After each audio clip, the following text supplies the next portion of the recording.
Урматтуу мекендештер, мына Карабалта шаарына келдик. Карабалта шаарынын жанында атайын кытайский городок бар экен. Мына 1, 2, 3, 4, мына менен 5, мына менен 6, нар жагында дагы бар. Мына 7, 8, 9, 10. Нар жагына бир катар кетсе бир 20 кадимкиле мындай үйлөр экен. Кытайский городок. Бул бүт тикен менен баары тосулган. Бул жерге кыргыздар басып келе албайт экен. Бул жерде кытайлар өзүнүн менчик жеринде кылып пайдаланышат экен. Мына кыргыз мамлекетинин жүзү, Кытайга кылган мамилеси. Мына урматтуу мекендештер.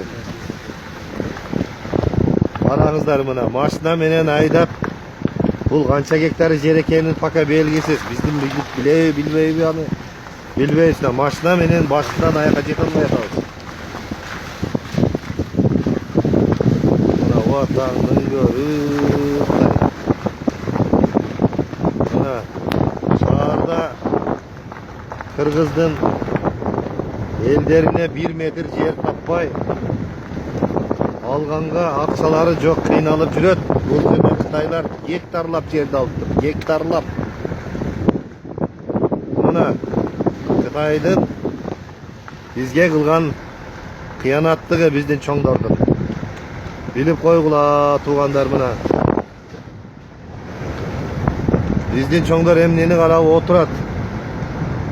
Мына забору мына жерден бүтөт экен туугандар.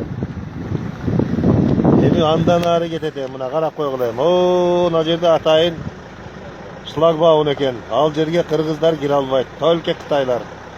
Кытайлар Карабалтаны түнкүсүн ана бир Кытай велосипедке келет.